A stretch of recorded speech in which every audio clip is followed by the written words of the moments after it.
We've got some guests today. We're going to be talking about busking. I am not a busker. I don't know anything about busking. I know that I don't do it. That's what I know. So we've got some guests. We've got Brandon Summers. We've got Brigit O'Regan.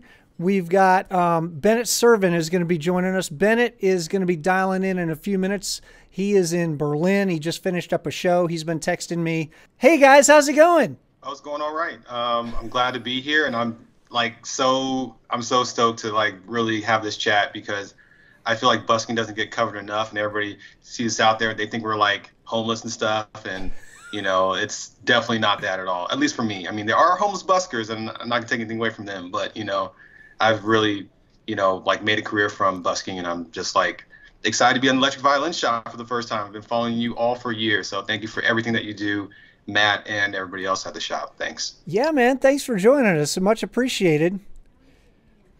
And Brigit, you've been here in the shop before.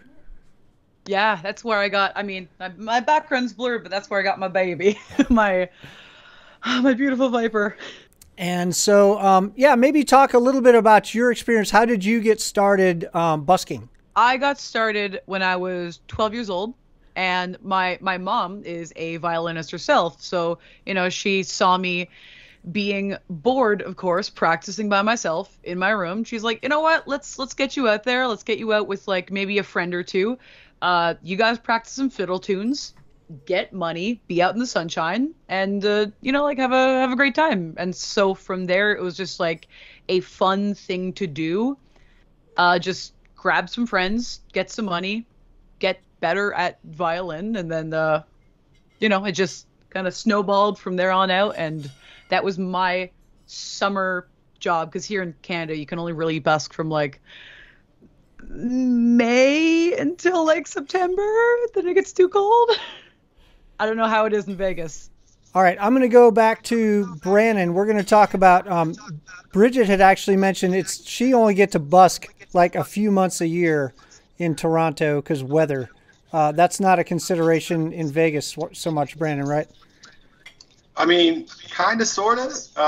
It gets really, really hot here, and that's actually kind of like the best time to busk in terms of, I mean, your hat, you know, how much you want to pull in. But it gets considerably cold in the wintertime and then slows down, so it's not really worth it, you know, busking in the winter months once the kids go back to school. You kind of want to find something else to do, honestly. Once it gets to like 5 degrees, like 10 degrees, that's when it's like, oh, okay, no more. I want to be kind to my violin.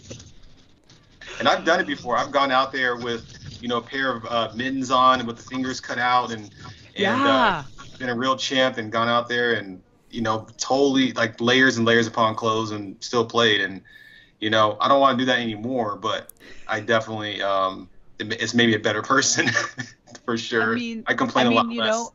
You know, emo's back in style, so you could have the fingerless gloves and people would be like, oh man, that guy is totally rocking the new style. I had a friend who was like, hey, Brandon, like, dude, you play violin, like, just go out there and see what happens on the strip. I'm like, I don't know, I'm in school and stuff, and it was like 2009 or something like that, and I was like, I guess I'll try it. So I go out there, you know, and I think I set up on one of the bridges and was playing acoustically. I think I made like 20 or 30 bucks, and I was so scared I just ran out of there.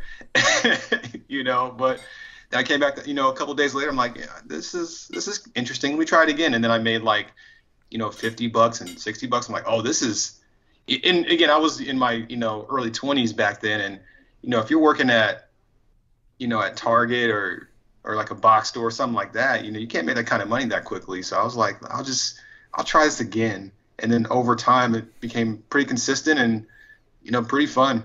I actually started busking in New York City, and I think what a lot of bands nowadays, like the problem that you kind of run into, you have this kind of trade-off where when you're first starting out, you're trying to figure out for yourself, okay, you know, I want to book concerts, but a lot of the venues in New York, because this competition is fierce in NYC, so a lot of the places there, a lot of the venues were saying, okay, well, can you bring a crowd? And the honest answer was not sure. So we thought to ourselves, okay, what's the best way that we can get people to know who we are so that we can mobilize them to a show?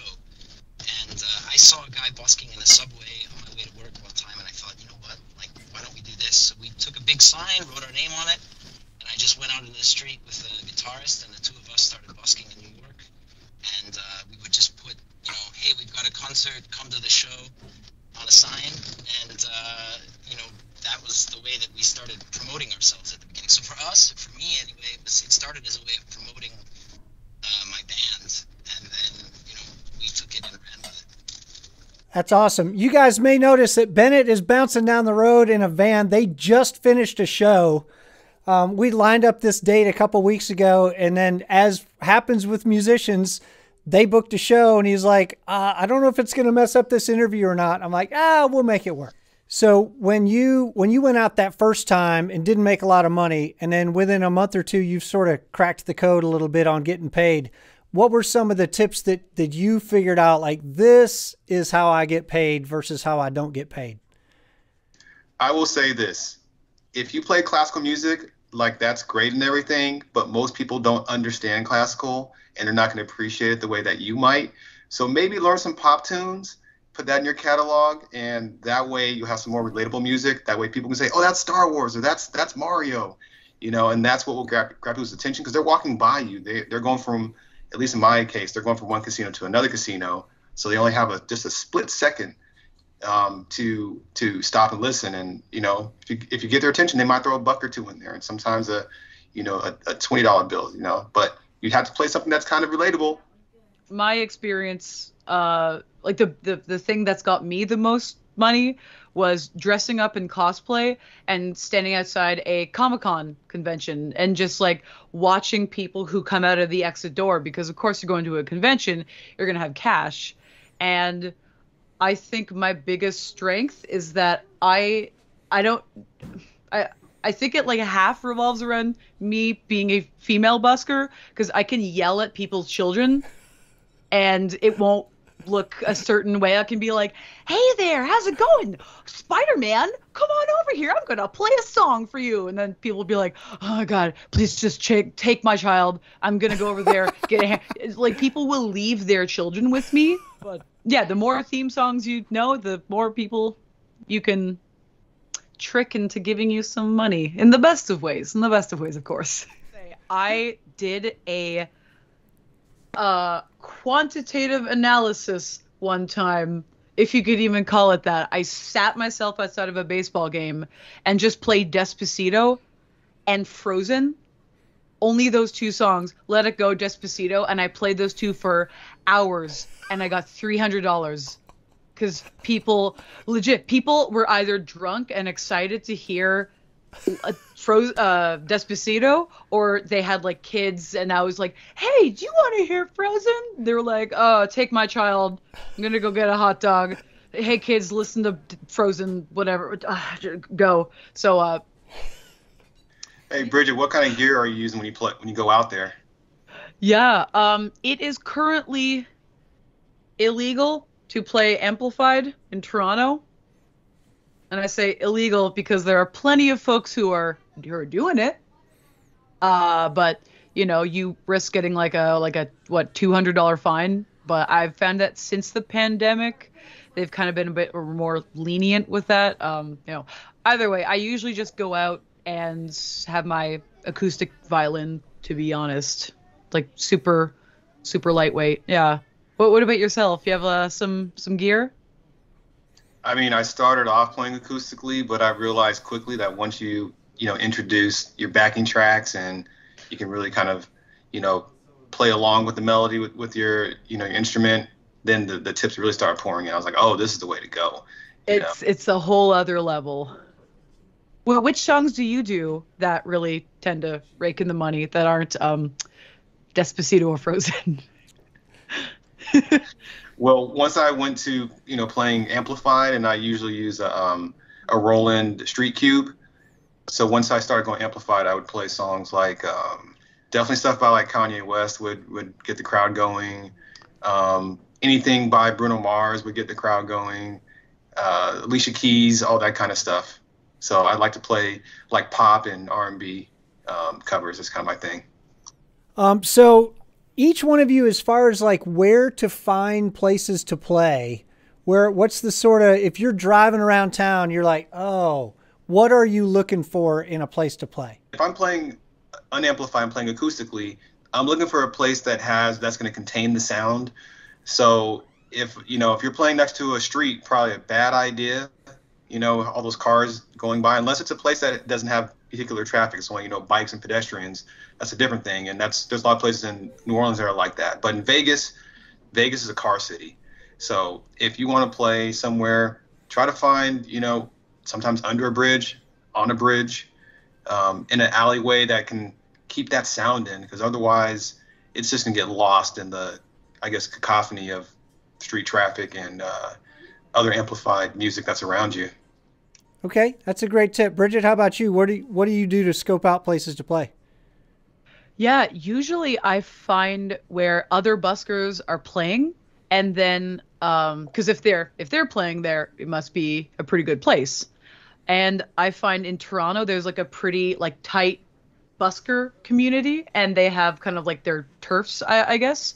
So I will go to buskers and be like, with my violin, and be like, hey, if you're done in the next couple hours, can I like, call the spot, and, you let me know when you're going to end so I can kind of like get it. And sometimes they'll be like, oh, sorry, there's like another person after me. Sometimes they'll be like, oh, well, actually, here's my schedule that I usually come. And I'll just kind of fit my schedule before or after them. So I've kind of, it's a pretty scheduled thing in some areas, but those areas can sometimes, rake in a pretty good amount of money. Other than that, I've just gone around to restaurants and been like, hey, can I play in front of your place? You have a patio, I play violin. Is that cool? And most of the time they'll say like, oh yeah, sure. That's, it's kind of weird, but I guess if you're not garbage, then it's been 7 years of scoping out the city and kind of like, working with other buskers to get your place in the schedule, I guess. Yeah. I'm like kind of the opposite. I try to go where people are not, because I'd like to stay out of the way of other buskers and stay out of the turf battles. So a lot of times I've actually broken out a couple of pitches on my own. And a pitch, for those who are, uninitiated, a pitch is a place where a busker would set up, and there are pitches that are good for musicians, and there are pitches that are good for, say, circle acts, people who like tumblers and contortionists, magicians. They're like circle acts, right? But as a musician, I've been both. I've been a person you just walk on by, and then I've also been a circle act, which is kind of crazy. So I did find a pitch that nobody had before, and I turned it into a place that other buskers were heading to. So either of you in Vegas or in Toronto, do those cities require permits to be buskers? Mine does, yeah. Back in Ottawa, it used to be no permit, and then you would just like, do wherever as long as you could find a space. But then it started to be, okay, you need to get a permit, audition, but then every time you want to play, it's first come, first serve, and then you have to pay an extra like $20 a day it just got too bureaucratical, so it just got a bit silly. Toronto's like $35 a whole year, and you can go pretty much wherever is public space. Yeah, Vegas, strangely, we don't have a permitting system, and I'm actually somewhat grateful for that. There's other issues that come along with it, but at least there's two different main places where people like to busk, and the primary one now is Fremont Street. And Fremont Street is in downtown Las Vegas, or Old Vegas, as some people call it. And Fremont Street has a canopy that's built over the street, and that canopy blasts music 24/7 upon the poor pedestrians who walk along that boardwalk. And Fremont, while it does not have a permitting system, what they do is they have a circle system that they model, I think, from Santa Monica and some other places. And that system, you basically, after 3 p.m. every day, then you register for a circle, and it's allotted to you randomly. and you have, I think, 2 hours in that circle. Then you have to move on from there. Oh, and also while we're on that subject, I've also street performed in New York City, and that's kind of its own bag. New York is, probably one of the busiest metropolitan areas in the world, and New York has had a long storied history of street performing, but primarily where performers play is the subways. And the subways, while they do not have a permitting system, for a long time, street performers were banned from playing in the subways. I think that was under Mayor LaGuardia. And then eventually, in 1985, a street performer sued the city and was successful. And then they had to say, okay, we're going to let performers play down here in the subway, and we'll make it legal. But then immediately the city came up with their own program called Music Under New York. The acronym is MUNI, and MUNI has a audition system, and you have to audition, and then once you get into that system, you are given a medallion, like a special spot that you're given for a certain allotted amount of time. And while that is good for the people who auditioned, I personally don't believe in that system, because it also, aside from it creating a hierarchy of musicians, it also creates a situation where police officers are confused on whether they think the person with the banner behind that says MUNI, that they're a permitted performer, and everybody else is a bum who needs to get out of there. Well, you've been pretty public about your frustrations with Las Vegas PD, right, Brandon? Yeah, that's correct. So the Las Vegas Metropolitan Police Department, they're the enforcement arm, at least on the Las Vegas Strip. And they'd be the ones to tell you, hey, you can either play here or you can't, right? So most days are pretty uneventful, but during the summertime especially, there's an increase in enforcement.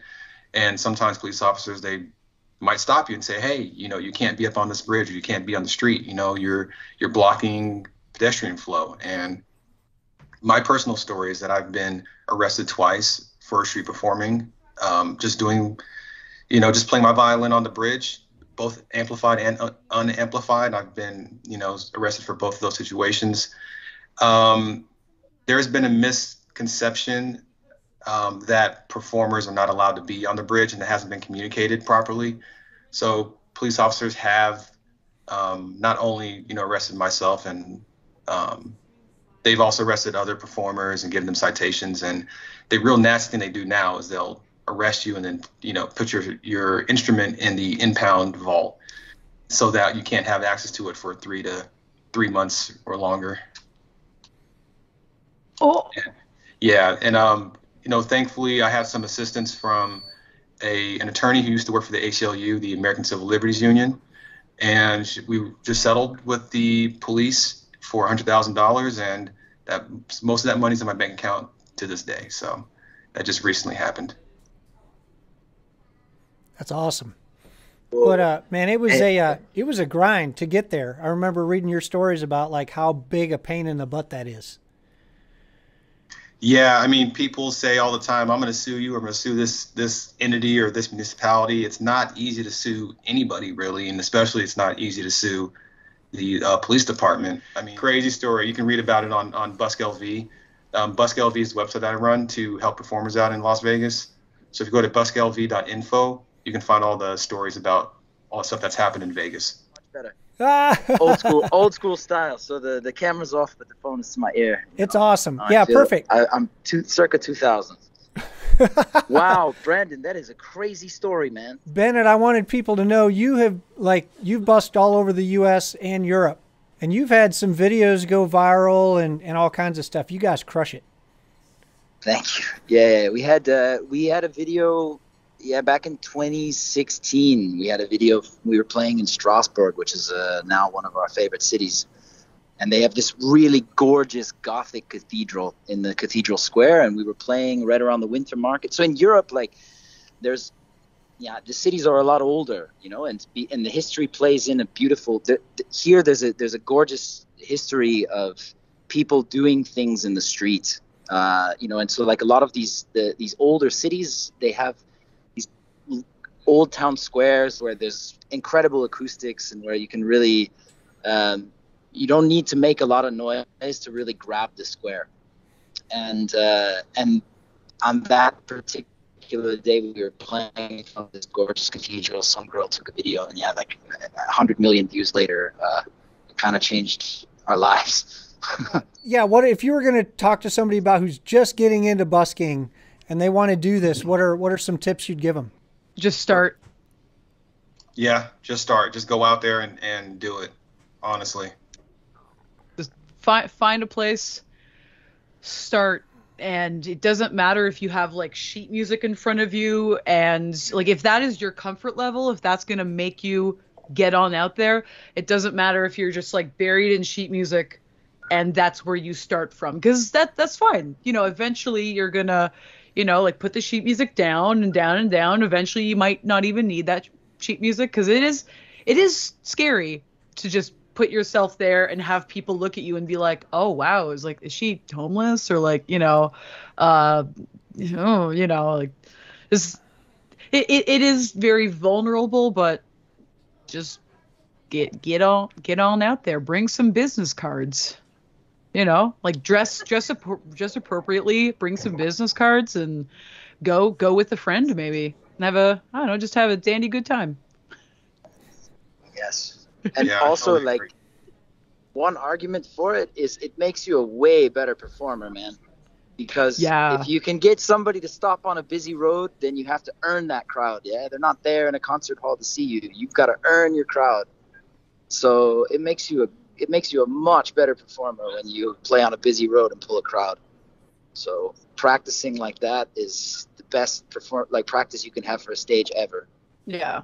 There's performance and there's entertainment, and you can be good Amen. at either, or you can be like garbage at one and amazing at the, if you're shoegazing but playing like Matt Bell, that's one kind of performance. If you are a not so good of a player, but you can like captivate people, cool, you might get like, I don't know, $100 bill, who knows. People are impressed by very little sometimes. I'm sure the two of you have done a show, you look back at the footage and you're like, man, I wasn't sounding good, but then someone will be like, wow, that was amazing. What's the most, or just the craziest thing that someone's given you? But the craziest thing I've ever been given was August.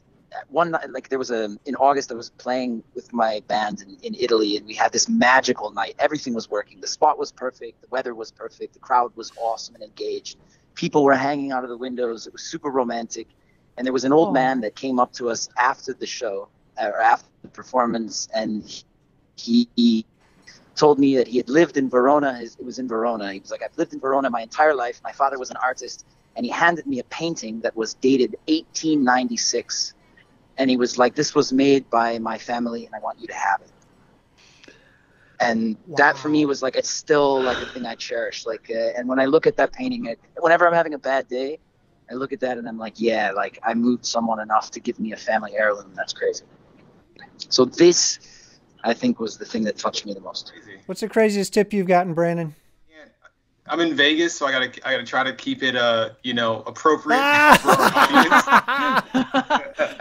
I'll tell you in the chat later what the gifts I've got. Okay, tell us the second craziest tip you've got.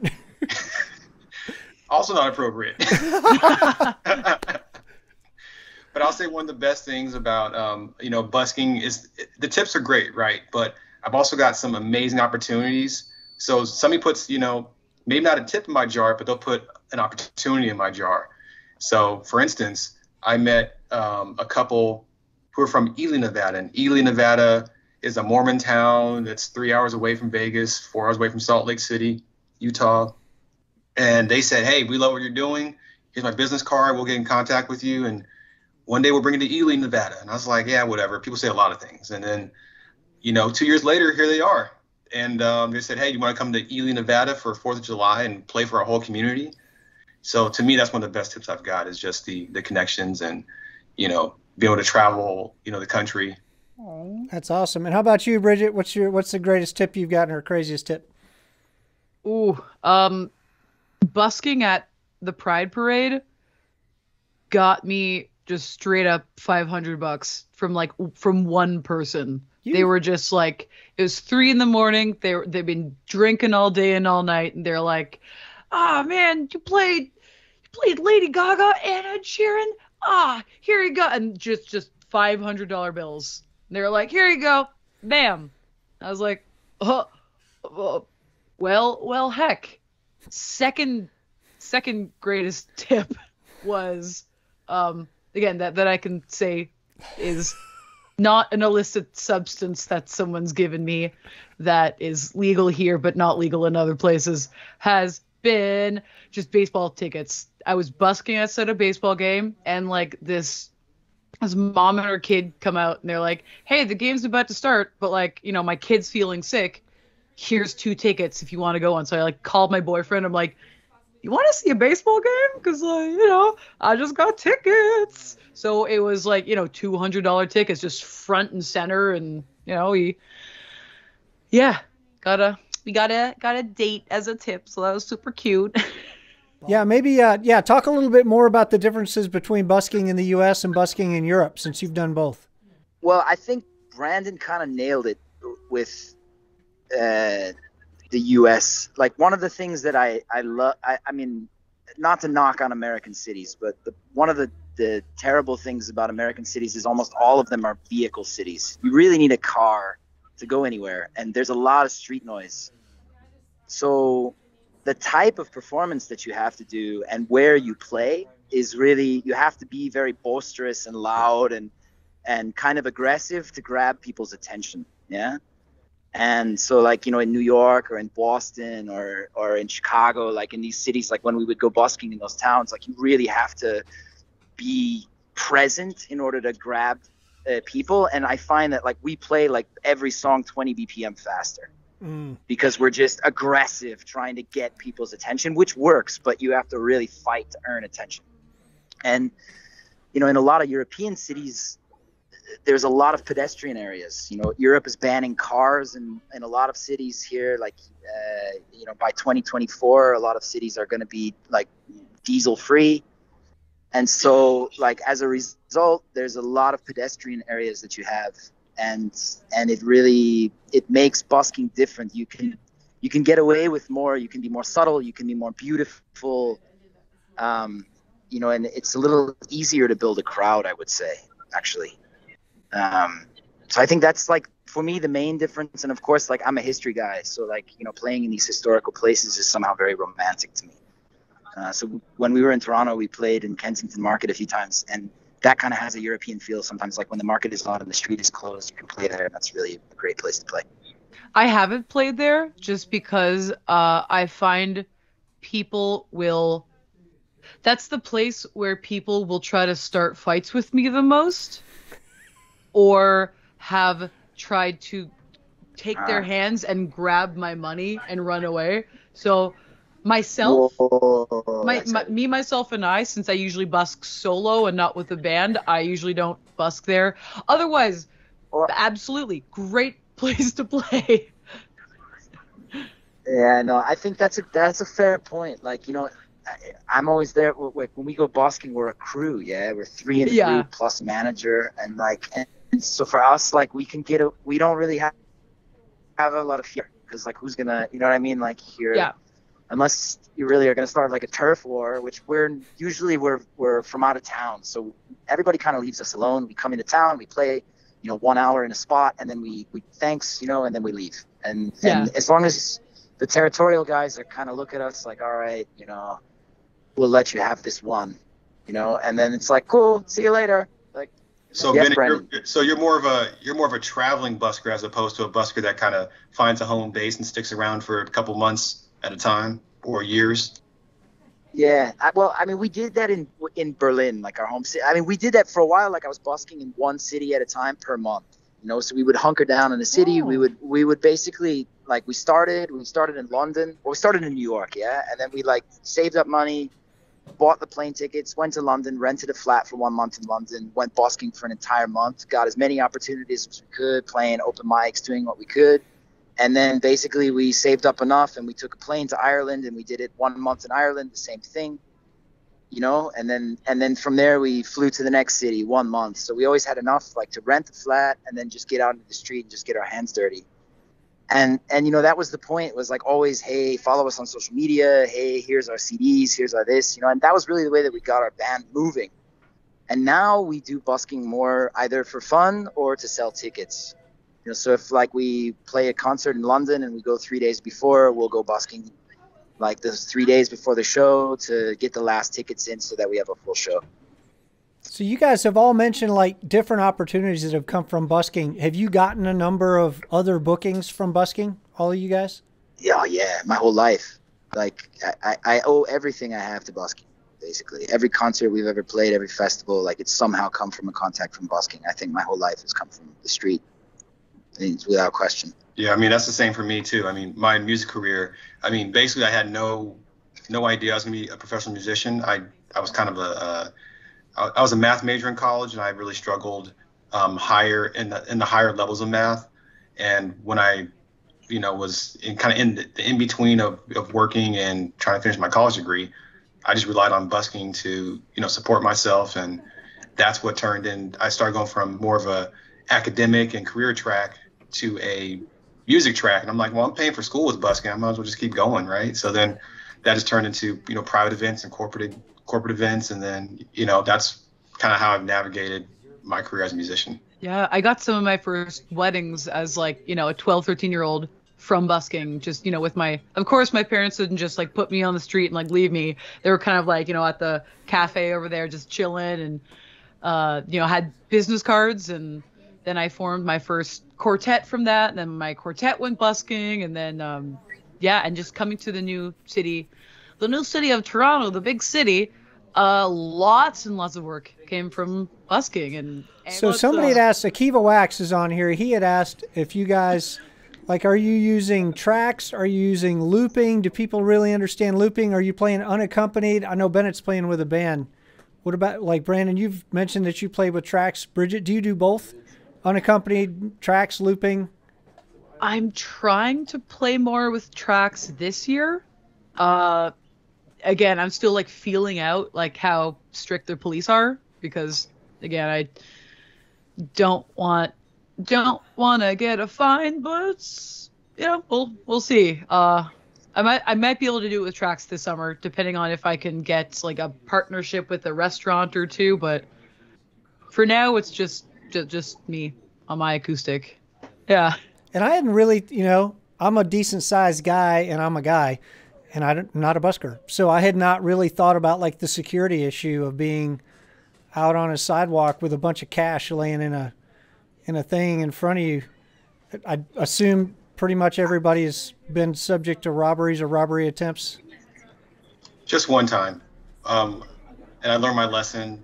The funny part was when I actually did get, robbed, the folks, I think there was like $10 in the bucket at that time. I was like, so they ran off and like the money was just flying everywhere. It was like a movie.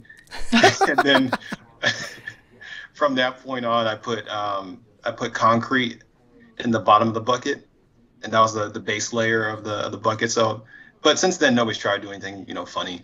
We were in LA, and we were busking in LA, and in West Hollywood somewhere. And at some point, this guy had been standing in front of the case, and I mean, he was clearly, I think, under the influence of some pretty heavy drugs, and he was dancing and just being actually very fun. And then all of a sudden, like, he just switched, and he came up to the case, flipped me off, looked me square in the eyes, and just reached into the case and grabbed some money and started to walk off. And at that moment, normally I would just let him go, but it was just so absurd, and it was being live streamed that I was like, no, I got to do something, right? So I stopped, I put my violin down, and I just went running after the guy, and I was like, please show me what you took. If it's less than $20, you can keep it. And he started saying to me, I didn't take anything. I'm like, no, I know you took something. Come on, man. It's like all over the camera. Like, you took something. Just show me what it is. If it's only a few bucks, you can keep it. I don't care. But like, if it's like 20s, like that's a little bit fucked up. Like, please, sorry, pardon my language, but like, it's a little bit messed up. Like, please give it back. And at that time, the police had been watching us play And they pulled up and they got out of the car and they were like, please, sir, you know, can you give the boys their money back? We saw they make great music. Like, please give them their money back. We saw what you did. And he was like, I don't have it. And then he proceeded to spit on the police officer. And of course, then they cuffed him and he had taken like $4. And I was like, man, if you'd just shown me the $4, you could have had the money. All right, guys. Man, it's been a great chat. Any sort of parting thoughts and parting words? Anything you want to share with folks on the way out? Yeah, I'll go first. If you want to busk, go ahead and do it. Just right now in Vegas, I would stay away. Maybe things will improve in the future, but right now, just stay out of Vegas. You know, maybe try somewhere else for right now. We're still working through some things. Then I'll say, come on up to Toronto between what, May? Actually, like, May's still too cold. Like June to mid-September. Come on up, play some tunes. I'll teach you the ropes of having a dandy old time. Would you rather be inside practicing or outside in the sunshine making money? So, you know, just anyone who wants to start, learn the regulations of your city and, you know, go on out there, be kind, and do your thing. Make some folks happy. For me, it's having it pointed it out. Like, I've traveled with busking. It's made traveling possible, and for me, it was. I always saw it as an adventure. So it's the smartest thing or greatest decision I ever made was quitting a job and getting on a plane and just going for it. So lose your tie and get out there, do it. Awesome. Man, thank you guys all so much for doing this. This has been a lot of fun, and I hope to see each of you guys soon. Thanks for